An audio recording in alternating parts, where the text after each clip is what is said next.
Deme un segundo. Ok. ¿Qué tal? ¿Cómo está? Muy buenos días. Está con ustedes el doctor Napoleón Conde Gaxiola, director de mi tesis, y el día de hoy hablamos de la cultura, sobre conceptos, sobre elementos necesarios para poder hacer una hermenéutica, un análisis desde el punto de vista en el cual tengamos todos los elementos que necesitamos para hacer una percepción, una interpretación a través de los sentidos. El ser humano, en esa multivariedad de pensamientos y de lógicas que tiene que analizar, hablar de la hermenéutica de la gastronomía nos lleva a retomar los principios básicos de los estudios de Lewis Strauss, en el cual, a través de su aventura que hace por el Amazonas, de su viaje que hace de Francia a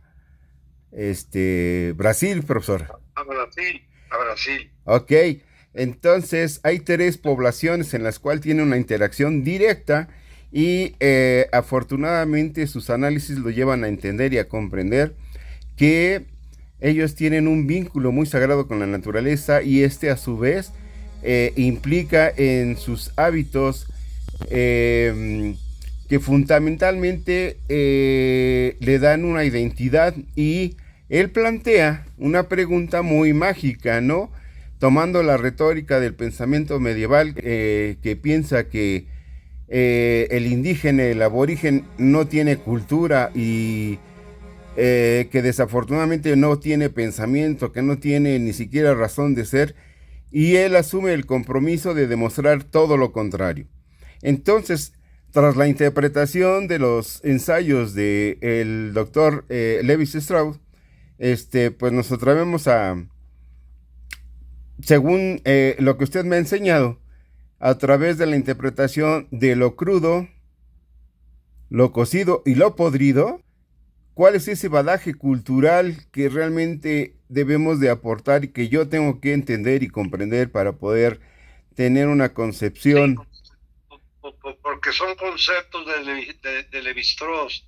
Lévi-Strauss es un antropólogo francés que murió hace unos 20, 25 años, y su, su, su, su obra más importante se llama Lo crudo y lo cocido, que lo podemos ver en internet o leerlo directamente. Entonces, él señala que el alimento crudo tiene que ver fundamentalmente con la naturaleza, y el alimento cocido tiene que ver con la cultura. Es decir, eh, él estudia. ¿Me oyes, Luis? Sí, perfectamente, doctor. No hay problema, lo escucho muy bien.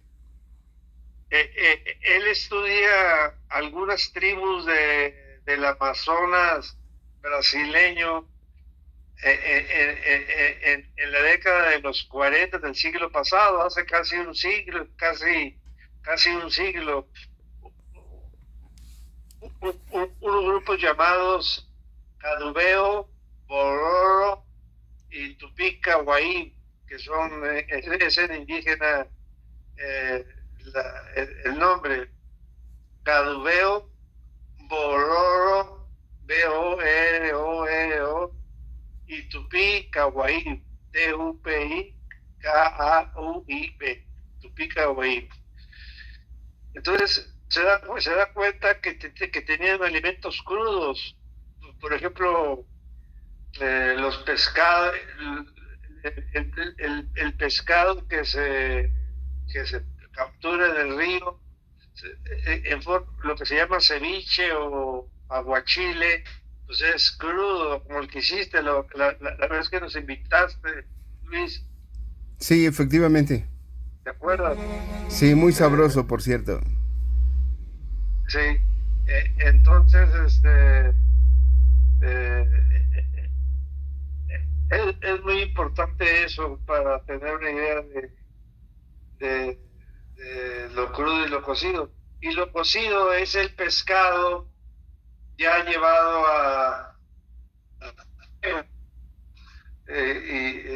o en agua, en forma de caldo, ¿no? Tú calientas el pescado capturado del río en un agua y pues y tiene otro sabor, otra textura. Eso es para explicar lo crudo y lo cocido. Lo fermentado es otra cosa. ¿Qué será lo fermentado? Toda la derivación, todo lo que son los fructanos, todo lo que son los derivados de azúcares, en este caso proteínas, como pueden ser las frutas, cuando se La fermentan, piña, la la piña, piña. exacto. Entonces, cuando se fermentan, ese elixir, algo maravilloso que transforma los azúcares en alcoholes y que exalta una bebida maravillosa que nos hace volar, abrir el pensamiento, que es la bebida embriagante. A eso se refiere a lo podrido y todos los métodos y todos los procesos que envuelven a esto. De hecho, hay una fábula, una historia que yo amo mucho, que yo siempre pongo como antecedente. Para mí, se dice que cuando un franciscano o esta gran casta de esta gran literatos, de estos grandes hombres que llegaron en 1521 a Mesoamérica, una de las primeras formas de integrarse, de convivir, era interpretar y conocer el lenguaje. Pero hay algo único que identifica a ellos, a ambos, que es el comer, que es la comida, ¿no? Y hay una leyenda popular, mística, fantástica, extraordinaria, que es la olla podrida, en el cual cada que un fraile llega a un pueblo, este, solo trae una piedra y trae un caso mágico maravilloso, ¿no? Donde se gesta la mafia. Y obviamente, propios y extraños van a decir, pues ese señor está loco, ¿no? ¿Cómo va a guisar con una piedra? Pero a su vez el rechazo de la gente, en este caso las comunidades, un caso muy específico es la comunidad de Aculco, que en 1530, cuando se gesta y se inicia esa ciudad, esa famosa olla podrida, esa famosa guiso de la olla podrida, hace un vínculo muy sagrado entre esta cúpula franciscana, estos sacerdotes franciscanos, que es imitar la gente más ilustre de Europa del siglo XVI. Entonces, la cognición es que dice la leyenda que todo mundo le lleva cosas podridas, las frutas, la carne, luchado a perder, para decir, ojalá le caiga mal y se vaya y no queremos saber nada de este señor. Pero con toda la paciencia, toda la sabiduría y sobre todo el tacto, Señor mío, un día voy a hacer olla podrida y va a ver qué delicia. Que esa conjunción de sentimientos y de elementos hace esa finura donde la comida se convierte en texto, donde la unión de lo podrido, en mi concepción, y comparto con usted la leyenda, pues glorifica este arte mágico del texto a través de un platillo, la olla podrida. Esa sería mi interpretación. Y la otra, pues Sí, son... lo podrido podría ser, por ejemplo, hay un queso que tiene gusanos. ¿Lo has visto? ¿Cuál es el queso Sí, parmesano? no, no, es, Roquefort, Roquefort, Roquefort. efectivamente, es el Roquefort, Que efectivamente, entre más podrido esté, es más sabroso. exacto. De hecho, Que tiene un olor que muchos dicen que es como a pies, ¿no? sí, efectivamente, pero bueno, al día de hoy la naturaleza de los elementos que tenemos debemos de tener perfectamente bien identificados los elementos, lo que son los nitritos, los nitratos, los óxidos y la forma como se transforma eso podrido en algo que es un manjar. ¿Por qué? Porque no solamente la fruta fermentada tiene este efecto de transformar, en este caso, eh, todos los azúcares naturales gloriosos se transforman en alcoholes.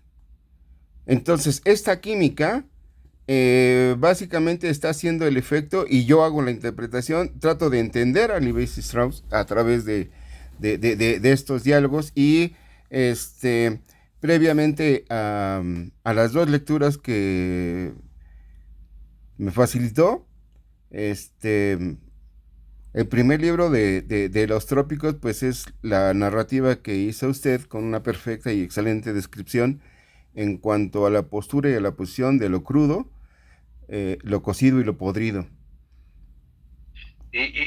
Bueno, falta lo fermentado, que dice Levi-Strauss que es diferente lo fermentado a lo podrido.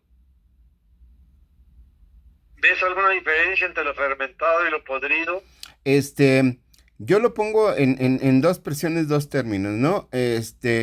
Concebiendo en un pensamiento, pues, astral, la naturaleza es sabia, ¿no? La naturaleza es divina, porque, por decir, dentro de la filosofía, en este caso de esas nativos, hay una profundidad que Levi Strauss hace y nos da una relación, una referencia con las culturas pro-indios o las primeras, estoy hablando, haciendo referencia a celtas y bárbaros que tienen una conexión con Hidra, que es la fuente mágica de tener la tesitura de plantear el pensamiento o la vida en sí mismo en tres planos: el cielo, la tierra, que es la ceiba, en este caso es y el inframundo. Entonces, en ese inframundo, cuando algo se echa a perder, cuando se pudre, y en especial, en este caso, algo, somos parte de la cadena alimenticia, somos parte de este reino.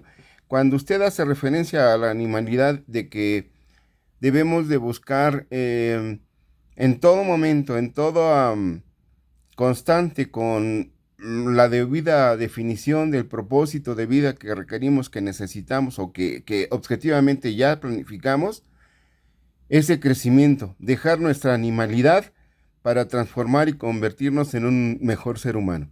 Entonces, retomando Sí, transformarnos de animales en sujetos. Exacto, porque...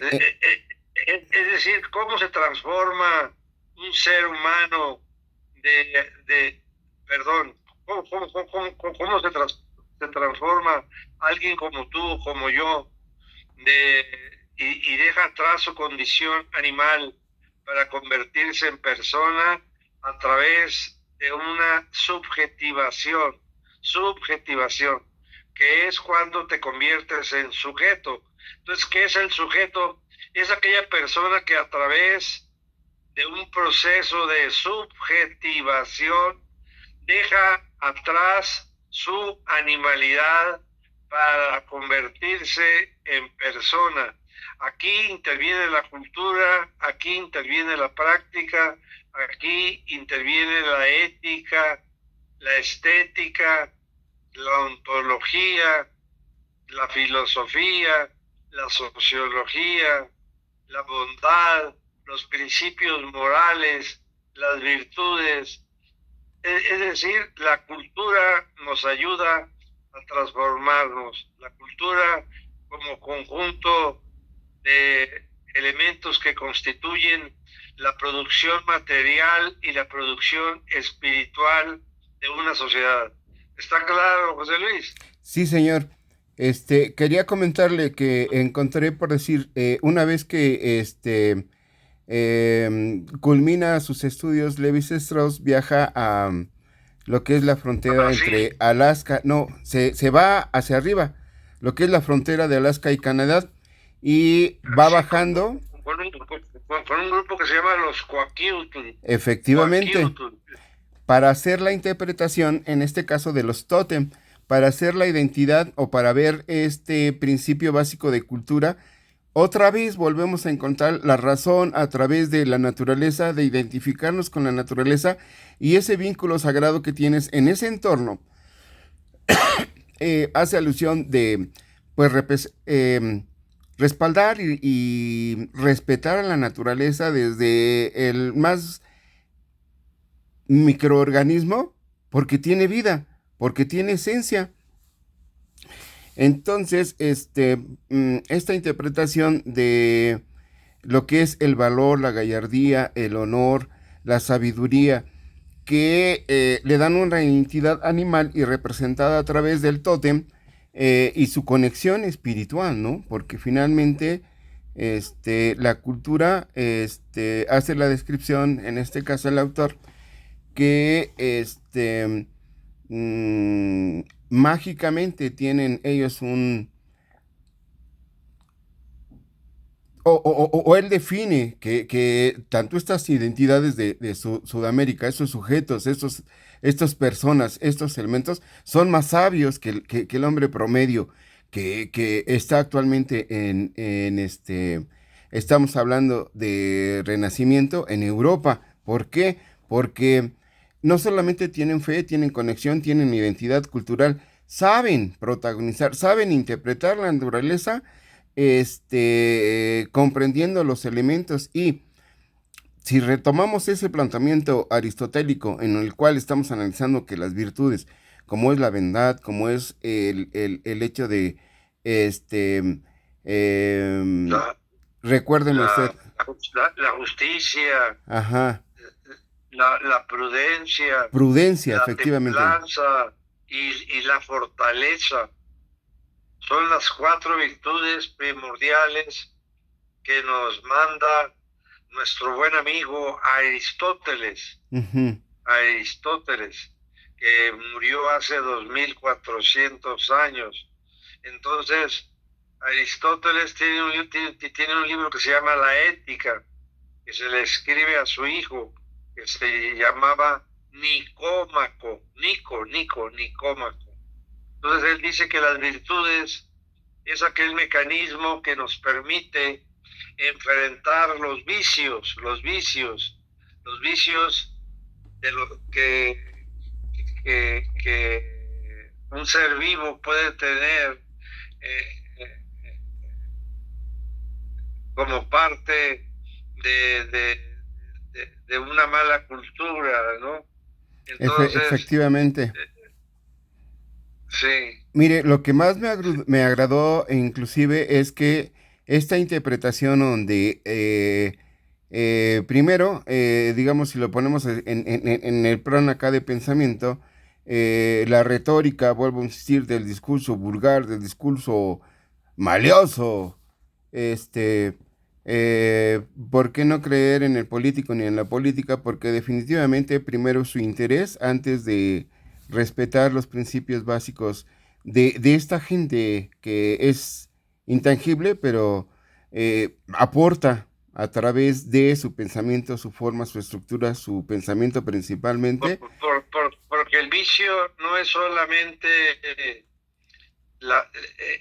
instalarte en el espacio de la maldad, lejos de las virtudes, lejos de los valores, lejos de los principios, lejos de los estándares morales, lejos de la ética, lejos de ser buena persona. Eso sería el vicio. El vicio no sería únicamente ser drogadicto o alcohólico o lo que sea, sino alejarte de la virtud, ¿no? Mentiroso. El vicio. Y la virtud, los griegos la conocían como la aete, A-E-T, aete. Y decía Aristóteles que había 4 virtudes: la justicia, que es la dike en griego, D-I-K de kilo, dike, que significa de dar a cada quien lo suyo, dar a a cada quien lo que le corresponde. Y luego viene, después de la justicia, después de la dije, viene la frónesis, Fronesis, frónesis, que es la prudencia, que es el equilibrio, que es el punto medio, la capacidad de poder producir juicios, esa es la frónesis. Entonces, la otra es la templanza, que Aristóteles la llama sofrosine, Sofrosine, sofrosine, y finalmente la fortaleza, que en griego se dice andreia, Andreia. Entonces, la dike, que es la justicia, la frónesis, que es la prudencia, la fortaleza, que es andreia, y la templanza, que es sofrosine, son los elementos fundamentales para una gastronomía virtuosa, que es un concepto más que estaremos manejando. Sí. Gastronomía virtuosa, donde las virtudes son importantes. Luis. Sí, efectivamente. Mire, recuerdo muy bien esos principios planteados por Platón, en el que hay un término que me está haciendo vueltas la cabeza, que es el conflicto. Desgraciadamente, digo, para poderse poner de acuerdo y para poder interpretar pues la base ideológica, filosófica, o tener un planteamiento en un principio como es el que necesitamos, creo que convergemos, estamos en la misma frecuencia, en el mismo sentimiento, en la misma vibra, en la misma emoción de degustar, de comer, estamos en las mismas condiciones. Efectivamente, pues esa es la pasión con la que se debe de cocinar, con la que se debe de implementar, con la que necesitamos, y yo requiero. Es la pasión con la que se debe dar una clase viva. Esta. O sea, tener una clase viva. Tener a flor de piel esa sensibilidad, esa creatividad, esa sensibilidad. O sea, poderse expresar con esa libertad. Sabe usted que, como buen militar, como buen soldado, soy el primero que sabe seguir órdenes y seguir la línea de mando, y en este caso abogo por la lectura que me ha abierto este pensamiento que nos lleva a esas definiciones que podemos plasmar. Y como evento esencial, yo creo que esa inspiración que me ha dado de rescatar de verdad estos valores que estas mujeres indígenas nos aporten, y ese pensamiento que usted me da, que buscando esa mediatría, esa medianiz, ni estén muy arriba explotadas por las grandes empresas o pseudochef, ¿no? Que sí. O sea, podríamos hablar de una de los 4 elementos que configuran una gastronomía virtuosa. Primero, es una gastronomía basada en lo justo. O sea, lo justo es que todos coman y que nadie tenga hambre, y que se reparte de acuerdo a un principio de justicia, de equidad. Luego viene el principio gastronómico fronético, donde hay que ser prudentes en la comida, no atragantarnos. Eso lo dice Aristóteles, no atragantarnos, no ahogarnos con mucha comida, no precipitarnos. Luego viene la fortaleza o andreia, que es la capacidad de soportar las adversidades o gozar las cosas adecuadas, que podría ser una alimentación gozosa. Y finalmente la templanza o sofrosine, una gastronomía basada en la templanza. Esos serían los 4 elementos de Aristóteles aplicados a la gastronomía de tu tesis, Luis. Sí, señor. Ahora, Entonces, vamos a ver 20 conceptos la clase de hoy. ok, Ya le vimos escucho. lo que es lo crudo, 1. Sí, 2, lo cocido. 3, lo fermentado o podrido. sí, señor. Diferentes quedarnos por 3. 4, lo dulce. 5, lo salado. 6, lo caliente. 7, lo frío. 8, la noción de gastrosofía como episteme o como epistemología superior a gastronomía, porque la gastronomía significa gastro, que es comida, que es estómago, que es alimentación, y nomos es ley. Gastronomía significa la ley del estómago o de la cocina o de la comida o de la ingesta de alimentos. Y nomos es ley.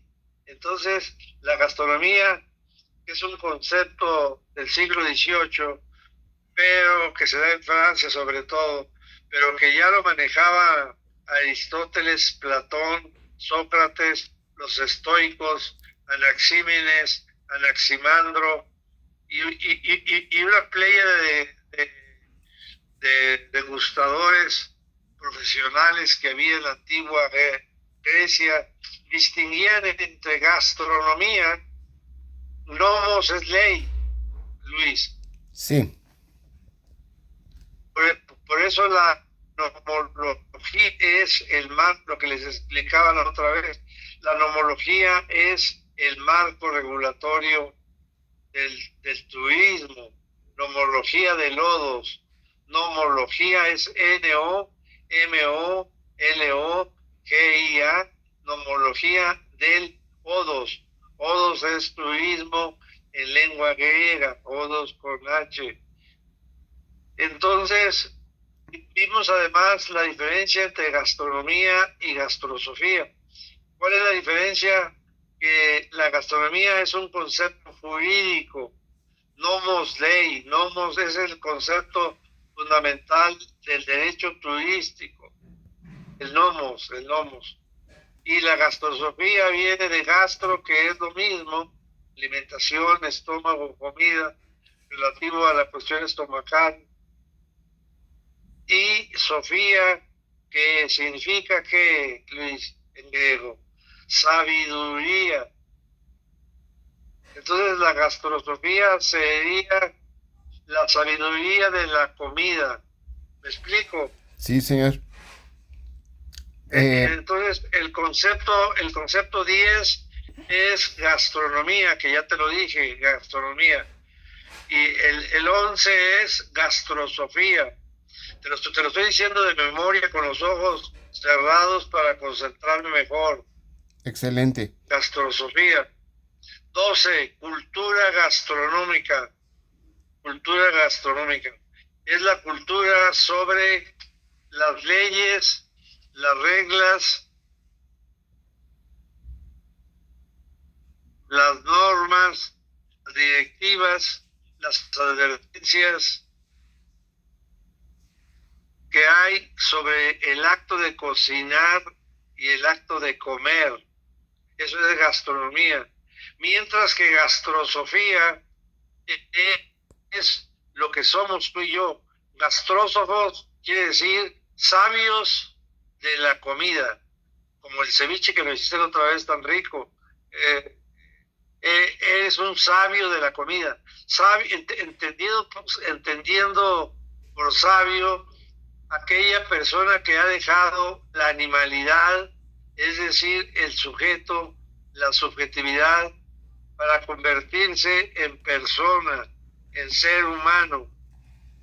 Entonces, la pregunta 10, gastronomía, la 11, gastrosofía, la 12, cultura gastronómica, la 13, cultura gastrosófica, ¿me oyes? Sí, estoy escuchando, estoy poniendo atención. La pregunta 14 es la gastronomía soberana de la que habla Tony Negri. Ok, La gastronomía bajo la lógica de la soberanía, que es la peor gastronomía que hay, porque acuérdate que Negri es un crítico de la soberanía. La soberanía es un concepto del siglo XVII inventado por un francés llamado Jean Bodin, Bodin, que en su libro principal, Los 6 libros de la República, plantea que la soberanía es el orden y el momento máximo del poder absoluto de un pueblo o de un gobernante. Y luego más adelante Juan Jacobo Rousseau, en el contrato social, define igual la soberanía como el poder del pueblo. Y Tomás Hobbes, Tomás Hobbes, define la soberanía como el poder absoluto del soberano. Por ejemplo, acá Claudia Sheinbaum sería nuestra soberana, ¿no?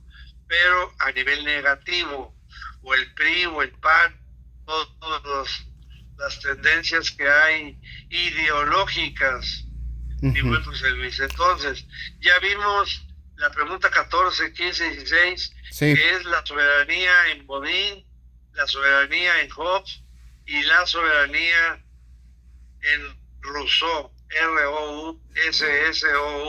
Rousseau, Rousseau. Van 17 preguntas. Sí. Faltan 3, la 18, la 19 y la 20. Para que veas cómo doy mis clases yo de memoria. De memoria. Yo lo sé, estoy encantado y maravillado. Ya sabe que soy sí, bueno, me considero su mejor discípulo, pero no es cierto. Hay grandes pensadores y grandes analistas como Verita que le aprecio y le quiero mucho y me encanta poder intercambiar pensamientos y sobre todo reflexiones. Soy un aprendiz, mis maestros son mis alumnos, como tú, Luis. Tú eres mi maestro, mi amigo, mi hermano, mi camarada y mucho más que mi alumno. Es decir, aquí vendría el concepto 18, que es de mi amigo Aristóteles, mi amigo, sabiendo que murió hace 2400 años, pero aquí entendemos por amistad en el concepto aristotélico como filia, Filia. La amistad es la posibilidad de ser humanos mediante un trato afectivo, respetuoso, basado en la responsabilidad para ser mejores personas. En pocas palabras, amistad, dice Aristóteles en el libro Ética, es la filia, F-I-L-I-A, de un que tiene cultura, que tiene paideia, P-A-I-D-E-I-A. Siguiente pregunta es, ¿qué es paideia? Cultura es la producción material y la producción espiritual,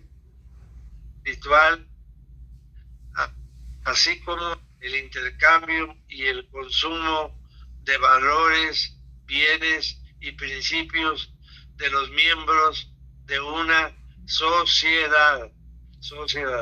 Ya son 19 preguntas. Y la 20 y última, balance de la clase. ¿Cuál es el balance de la clase? Bueno, hasta este punto me queda claro absolutamente doy por entendido el mensaje de ambas lecturas de Levi Strauss para poder entender y comprender primero desde el yacimiento de la palabra indígena, que es el individuo que radica, que es el individuo que geográficamente se encuentra en un espacio determinado, donde a través de su entorno aprende y nos demuestra que por muy letrados y muy leídos tenían mayores conocimientos que todos los eruditos de la edad media. Y ahora bien, Oye, ¿me ves la figura o no? sí, totalmente. Trae un suéter azul, camisita azul y no está usando muy los bien. lentes. Sí lo veo bien y estoy grabando para Sí, tener la evidencia. Ah, sí, este, yo tengo una discrepancia porque le había comentado que en mi tesitura trato de pronunciar el texto analógicamente a través de eh, tres periodos, que es el periodo mesoamericano, en el cual pues estamos hablando de 1300 ahí, años. ahí, Estamos hablando de 1300 años de producción prehispánica, donde resulta ser que los malos son los buenos y los buenos pues están olvidados. ¿Y a qué me refiero? Me gustaría más tener más noción y más conocimiento sobre la cultura ñañú, que son los pueblos otomangueses correlacionados. Otomíes, otomíes. sí, Eh, sí, el experto en los otomíes es un francés, amigo mío, que tiene 50 años estudiándolos y habla otomí y se llama Jacques Galinier. Jacques, Jacques Bolinier. ujú, Jacques Bolinier. Es el experto de los otomíes. Él me enseñó la lengua ñajú, me enseñó la importancia de los ñajú, me llevó al Valle del Mezquital y fue mi efectivamente. director de tesis en mi estudio sobre los otomíes, otopames y demás grupos étnicos del estado de Hidalgo, del estado de Querétaro, donde están ubicados fundamentalmente los otomíes o ñajú. La gastronomía ñajú es otro tema de clase que luego veremos para que veamos la importancia de la gastronomía y de la gastrosofía y de la gastrología en Mesoamérica. Mesoamérica. ¿Sí? Definitivamente, sí, totalmente de acuerdo. Le voy a decir por qué trato de anclar. eh, Apúntese el nombre. Jaques Galinier. ok, G lo de tengo. gato, Alinier. O él tiene varios videos por la si en tu computadora lo puedes ver. Jaques Galinier, Ok, voy a tomar nota. experto, experto en gastrosofía, gastrología, gastronomía, gastroontología, gastroestética, gastroética y demás conceptos que si nos da tiempo los veremos en la sesión de hoy. Sí, Gastronomía, ¿sabes cuál es la diferencia, no? sí, totalmente. De hecho, otra de mis inquietudes, digo, pues retomar dos de mis fuentes sagradas, digo, compartimos el amor y el gusto, sobre todo la doctrina del doctor Matus Moctezuma, profesor y amigo de usted, y yo hoy también lo considero amigo, por ser amigo de los amigos, y el maestro expositor de José Portilla, tomando como el antecedente conceptual, León Portilla, efectivamente, León Portilla. sí, tomando como antecedente los libros de la historia de los vencidos, donde hace y señala la La referencia histórica, visión de los vencidos. efectivamente. Entonces, quiero argumentar y quiero tener ese concepto en el que la verdad ha sido contada a medias, la verdad ha sido contada por la versión de los que supuestamente ganan, pero pues tomando los estudios tanto antropológicos como en este caso su sapiencia en arqueología, tomar en cuenta que ver y estudiar estas culturas como antecedente para tratar de entender lo que es la cocina o la visión que tiene el día de hoy la gastronomía mexicana.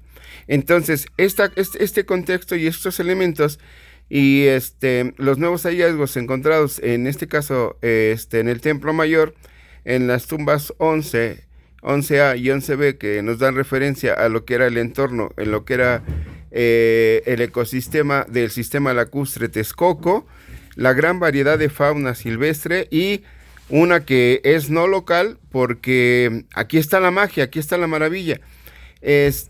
Damos por hecho que la cultura mexica es la predominante, pero es la que impuso y tomó hábitos, costumbres, leyendas, mitología, tradiciones, cultura, y tenemos un contexto cultural con una identidad, diría yo, errónea, falsa, porque la existencia de la cultura mexica se va a remontar a los últimos 2 años, desde el 1325 a 1521, con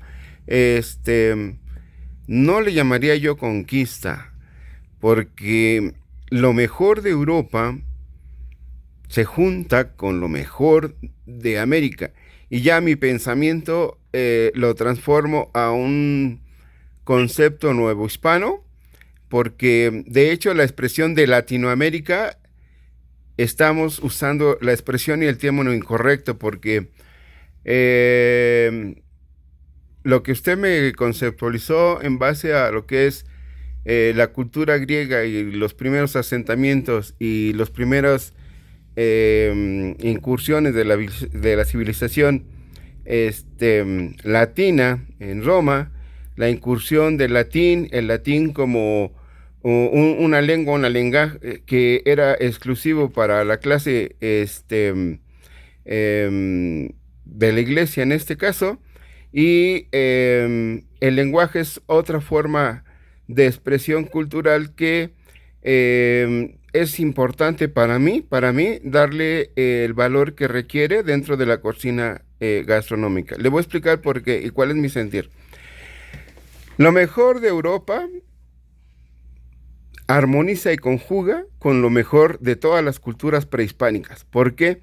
Hay un edicto en el año de 1524 de la reina, que le dice, la reina Isabel da un mandato: cásense españolas con indígenas y hagan familias. Y su majestad, de hecho, en los 300 años de virreinato que la leyenda negra, en este caso la cultura anglosajona, narra y expone como drástico, pues es irreal, es mentira, porque nunca antes en este caso, por ejemplo, tlaxcaltecas, huejotzingas, zempoaltecas y una serie de culturas tuvieron el protagonismo principal, porque ellos son los constructores realmente, los verdaderos gente que junto con los arquitectos, ideólogos, hacen, ¿se acuerda del libro que me dio a leer de lo que es el planteamiento de la hermenéutica dentro de lo que es el urbanismo y la construcción arquitectónica de las ciudades? Tomo como elemento que gracias a estos grandes arquitectos que son los frailes, que son estos grandes pensadores, grandes ilustradores, porque no solo son arquitectos, son ideólogos, son historiadores, son científicos. Vemos el caso que a mí me llama mucho la atención y que igual lo tomo como base, como evidencia, que es Fray Cervatino de Sahagún. Entonces, ¿por qué retomo Fray Bernardino de Sahagún? Efectivamente, Dino de Sahagún. Entonces, ¿por qué lo retomo? Porque ese primero que se toma en serio y dedica toda su vida, llega aquí en 1529 arriba, y para 1531 ya fundó la Universidad de Tlatelolco, y se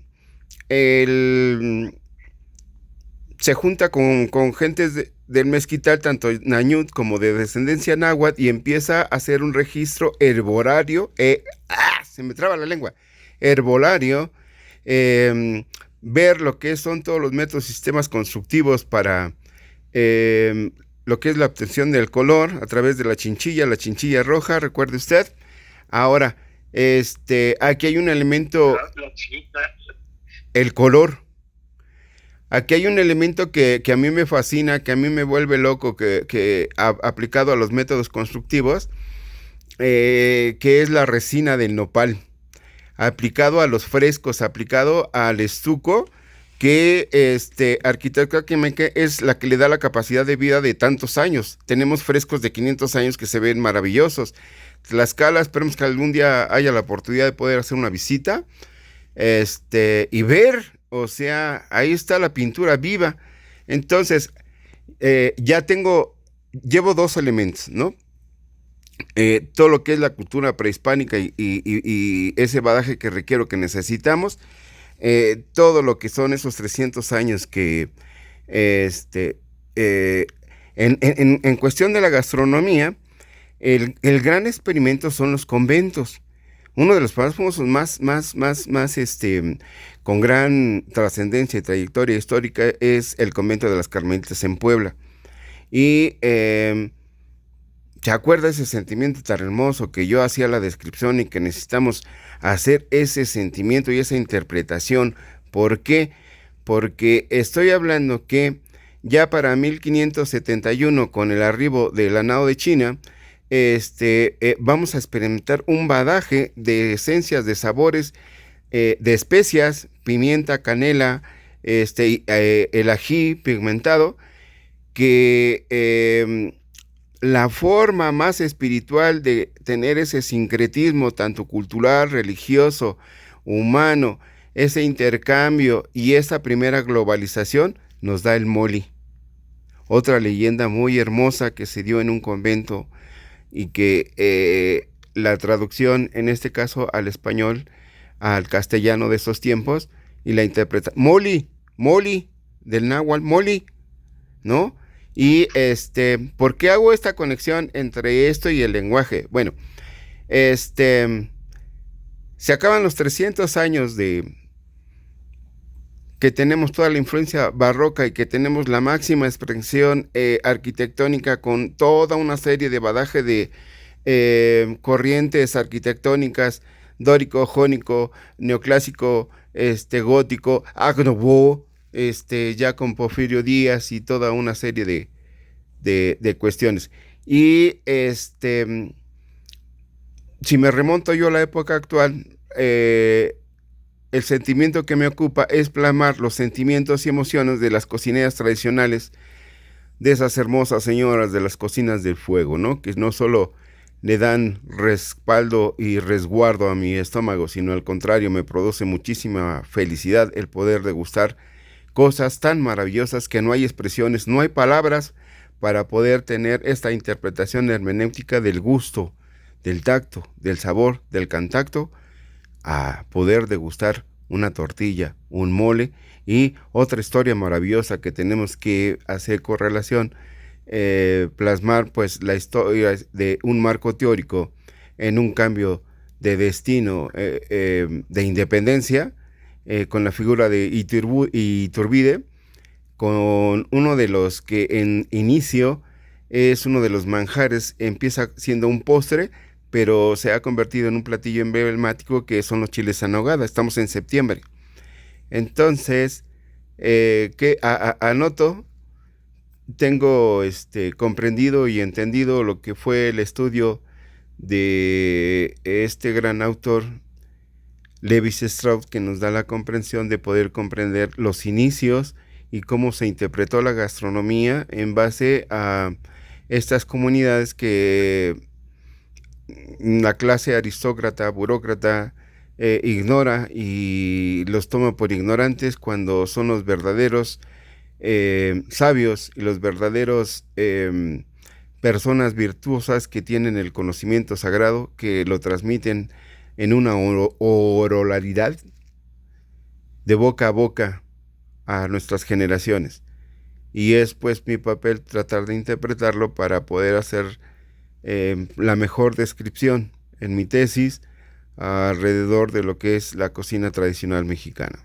Pero es un gran badaje, hay mucha información, hay muchas cosas que necesitamos hacer. y pues la clase principal hoy era pues tomar esas fuentes, tomar estos antecedentes para tener el marco tanto histórico como el marco este el de los títulos, ¿cómo le llama usted? Conceptual. ¿Cuál? O sea, tenemos dos marcos, el marco conceptual. Conceptual. Ok. Y Sí. el marco teórico. Exacto. Pero en lugar de llamarlo marco conceptual, prefiero llamarlo horizonte categorial. Horizonte categorial. Ok, tomo nota. Y horizonte categorial y tópicos fundamentales. Horizonte categorial y tópicos fundamentales. En el caso tuyo podría ser sistema gastronómico, cultura gastronómica, gastronomía y sociedad, gastronomía y gastrosofía, cultura, leyendas, mitos, patrimonios, gentrificación, igualdad, fraternidad, libertad, democracia gastronómica. Eso es lo que llaman en la escuela el marco conceptual, pero tiene muchos insuficiencias eso, porque el marco es una especie de encuadre. En cambio, el horizonte es un concepto filosófico sobre cómo ordenamos en perspectiva con nuestros cuerpos, nuestros pensamientos, etcétera. Horizonte, categorial y tópicos. El otro se llama lo que es marco teórico para la maestría. En mi lenguaje es lo que se puede llamar horizonte teorético,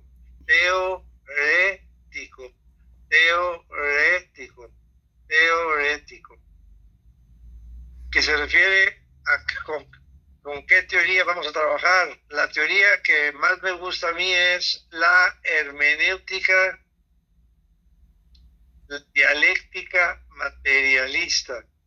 Hermenéutica dialéctica materialista, que es la teoría que vamos a usar en nuestra investigación sobre gastronomía, porque es la mejor teoría, porque va desde Aristóteles, Sócrates y Platón y Nezahualcóyotl, para que no se nos acuse de colonialistas, sino de decoloniales.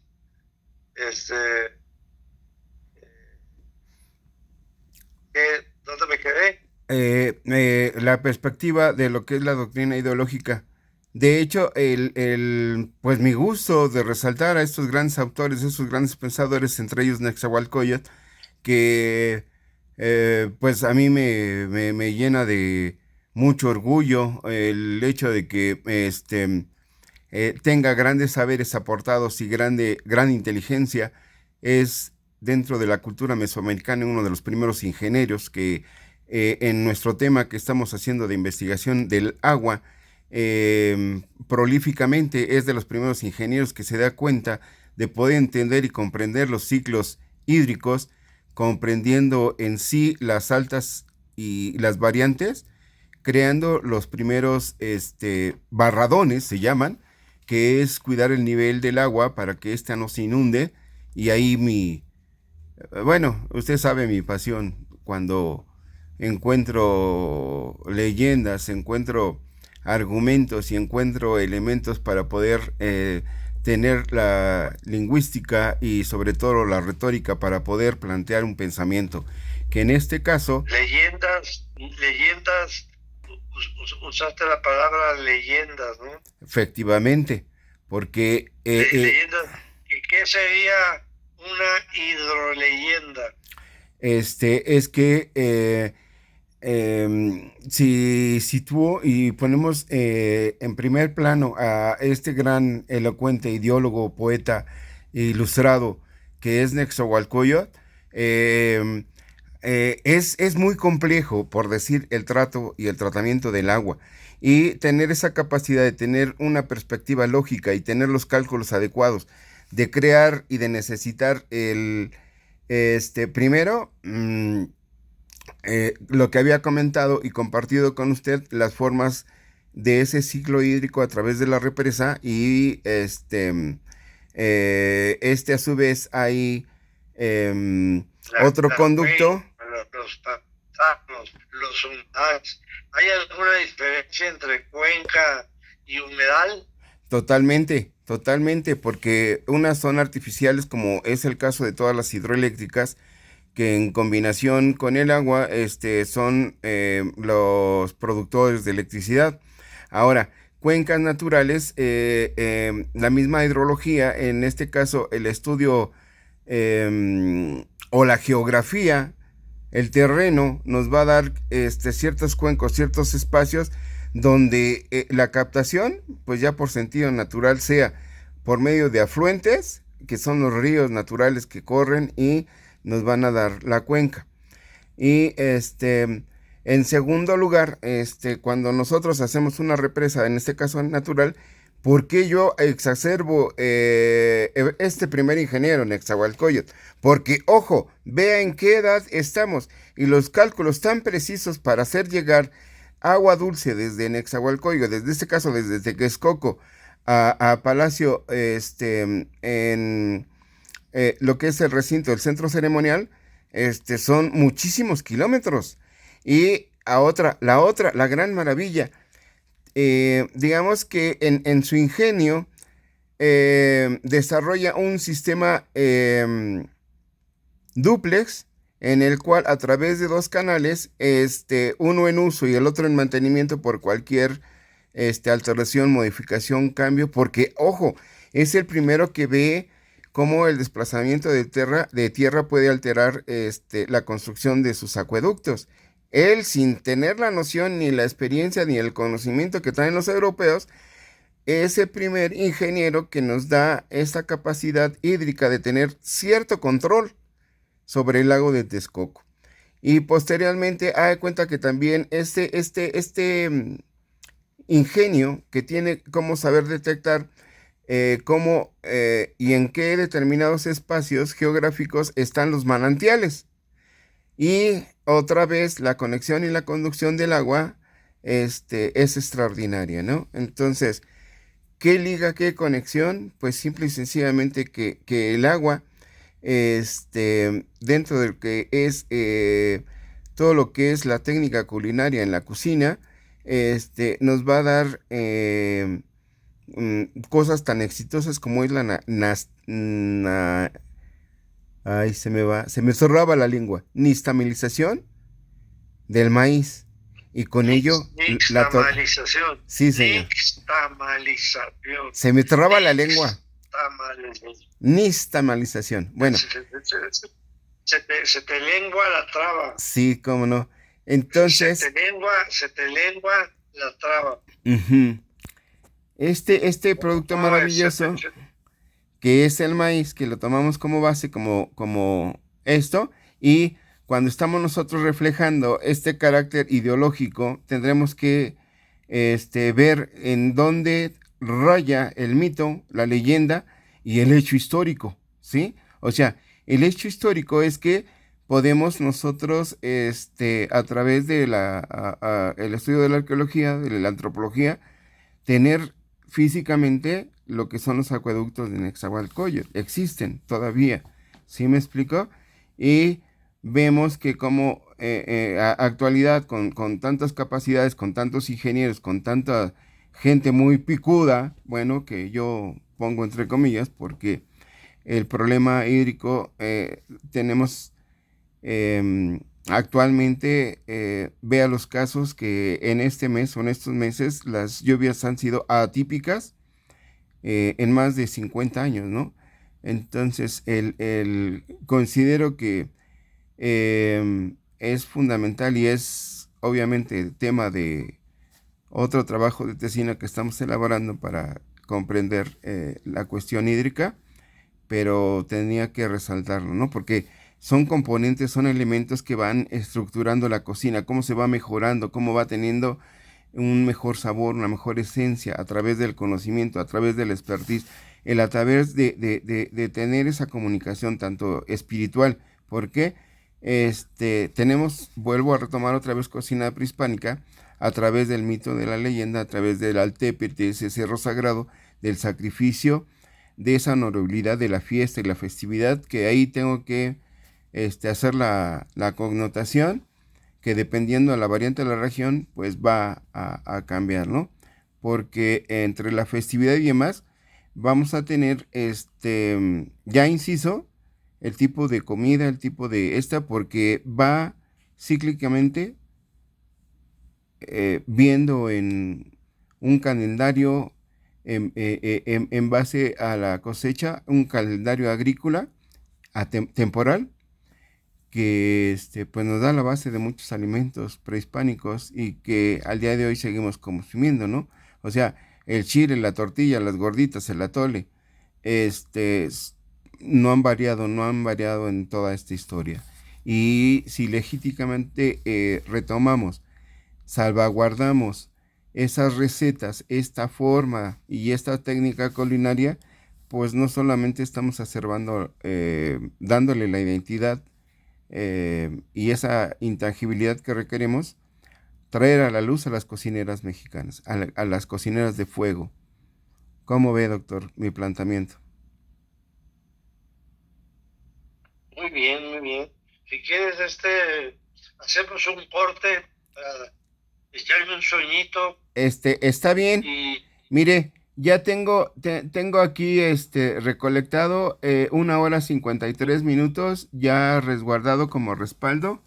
Tomo nota y tengo grabado 1 hora 40 para tener la evidencia. Con esto ya podemos. y, y, y, y las fotos también.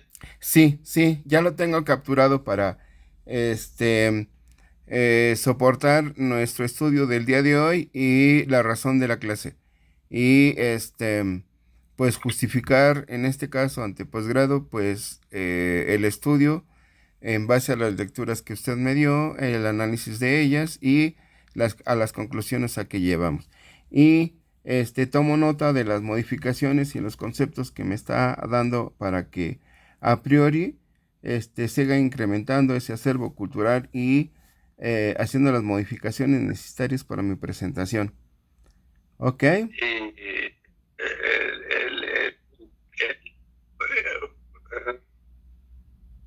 se está acabando la batería ya. Ok. Bueno, Sí. te mando un abrazo y te hablo al rato, una hora, una cosa así. Ok. Tengo inglés a la 1. Igual, podemos hacerlo después de las 3. Si quiere, trabajamos otra horita, otra media hora, no sé, para complementar el espacio. Pero sí.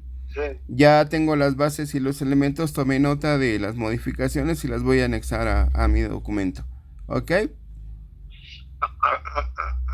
Acuérdate que vimos más o menos 20 conceptos, pero estoy pensando que son más, son como 40 conceptos.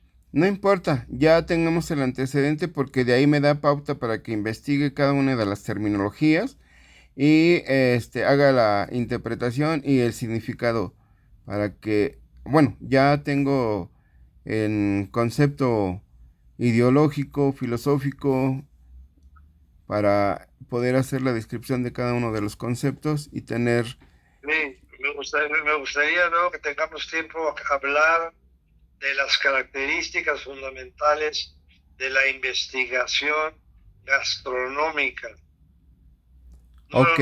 Número uno, capacidad epistemológica, es decir, tener conocimientos, conocer a Levi-Strauss, conocer a Aristóteles, etc. Dos, capacidad ontológica, conocer el ser, la esencia del acto de comer y de cocinar y de clasificar los alimentos de acuerdo a las virtudes. Tercer característica de la investigación gastronómica es tener una ética de la investigación, como la que tenemos tú y yo. principios Ok. morales. Cuarto criterio es preocuparse por la originalidad de las cosas que decimos. Por ejemplo, nadie está trabajando levi-strauss ahorita, somos originales. Nadie está trabajando filosofía de la gastronomía, No. sociología de la gastronomía, antropología de la gastronomía. Ahí estriba nuestra originalidad. Ese es el cuarto.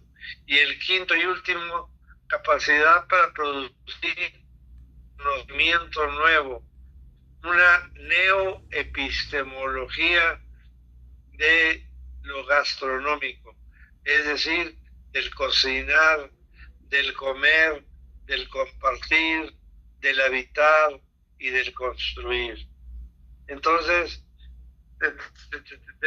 te dije 5 criterios y la próxima vez que te vea, te voy a dar otros 15 criterios para investigar un proyecto de investigación, como llaman, fronterizo, es decir, de vanguardia, de primera, ubicado en la inmanencia y no en la trascendencia, ubicado en la interioridad y no en la exterioridad, ubicado en la mediación y no en el control unívoco.